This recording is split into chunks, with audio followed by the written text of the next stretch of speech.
አየኛ ነገር ውዶች አካውንቴን ኮፒ ሊንክ ሸር ሪፖስት እያደረጋችሁ ለብሶ እንዲደርስ አድርጉልኝ። ዛሬ ፈጠን ፈጠን ብዬ ነው የምነግራችሁ። ትንሽ ረዘም ይላል የጻፈችልኝ ጽሁፍ እህታችን እንድትላለች ኢትዮጵያ ባላላት ከዛ እዚህ ሀገር ሌላ ልጅ አፍቅራ እዚህ ያለው ልጅ ልታገባ ፈልጋ ባሏን ወረቀቱን ቅደድልኝ ወይም ደግሞ ኒካይን አውርድልኝ ስትለው የኢትዮጵያ 500,000 ብር ጠየቃት ማለት ነው። 500,000 ብር ካከፈልሽኝ እፈታሻለሁ አላት። እሱን ካልከፈልሽኝ አልፈታም አላት ማለት ነው። ለማንኛውም እንዲህ ነው የሚለው። ሰላም እህቴ እንዴት ነሽ? እኔ ኢትዮጵያ ባልነበረኝ ከዛ ስደት ስመጣ ተመካክረን ነበር። በፍቅር ነበር የሸኘኝ። የገባሁባቸው ሰዎች መጥፎ ስለነበሩ ጠፋሁኝ። ጠፍቼ እንዲሰራ እሱ ፈቅዶልኝ ነበረ የጠፋሁት። ከዛ ግን በመሀል አባቴ ታሞ ሆስፒታል እንደገባና ወንድሜ በየመን መንገድ እንደገባ ነገሩኝ። ሁለቱንም በአንድ ጊዜ ሲነግሩኝ ከአቅም በላይ ሆኖብኝ ነበር ጭንቀቱ። ከዛ እየሰራሁ እያለ አባቴ ሆስፒታል በገባበት ሰዓት ድንገት ኦፕሬሽን መሆን አለበት ተባልኩኝ። እናቴ ቤት ህፃን ልጆች ስለነበሩ የነበሩት ባሌን እናቴ ጋር ሄደ አግዛት ስለው በፍጹም ስራ ስለማይወድ እናቴ ጋር መሄድ አልፈለገም። እሺ አባቴ ጋር ሄድና ሆስፒታል የሚያስፈልገውን ነገር አድርግለት ስለው እሺ ይለኛል፣ ግን ሂዶ ሊያግዛቸው ፈቃደኛ አልነበረም። በዛ መሀል የአባቴ ጭንቀት ውስጥ እያለሁኝ ወንድሜ ከድንበር ተደውሎ ጥይት መቶት ህይወቱ አልፏል ተባልኩኝ አለች። ነፍሱን ይማር ብያለሁ። እኔም ፈጣሪ ጽናቱን ይስጣችሁ ብያለሁ ለቤተሰቦቹም።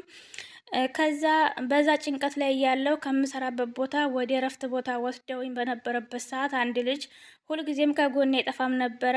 ያበረታኝ አጽናናኝ ነበር። ዘወር ስል እሱን አላጣውምና ከዛ ሲውል ሲያድር ከዛ ልጅ ኃይለኛ ፍቅር ያዘኝ።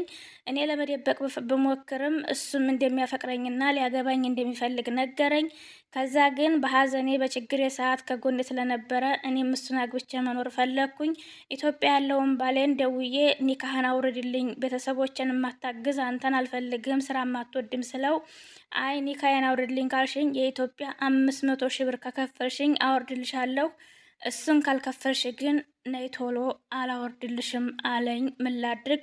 እኔ ደግሞ እዚህ ያለው ልጅ በጣም ስለማፈቅረው ማግባት እፈልጋለሁ፣ ምን ትይኛለሽ? ትላለች።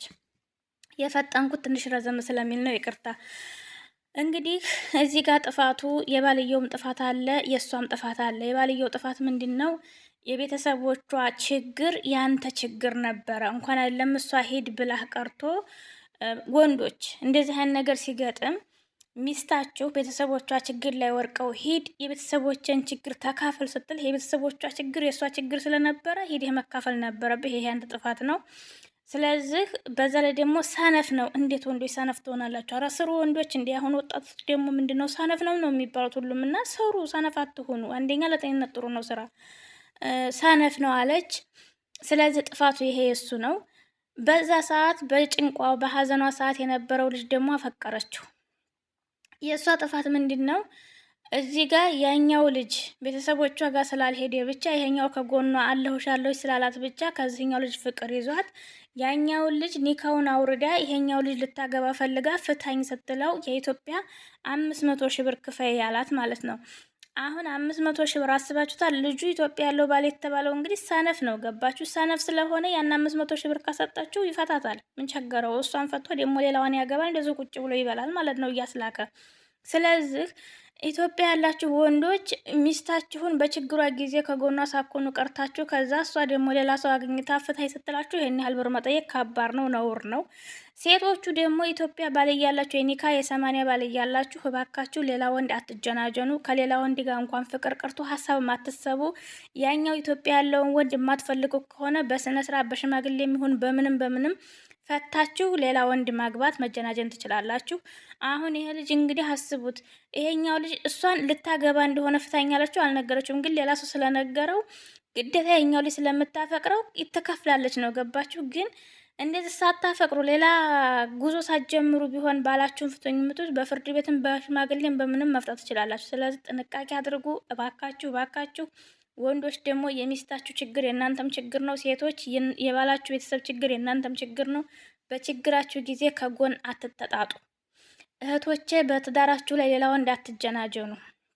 አሁን 500,000 ብር ከፍላ ትፈታ ወይስ ምን ታድርግ? ኮሜንት ላይ ጻፉ። ወዳችኋለሁ። ኮፒ ሊንክ አድርጉልኝ። ረዘመ፣ ይቅርታ።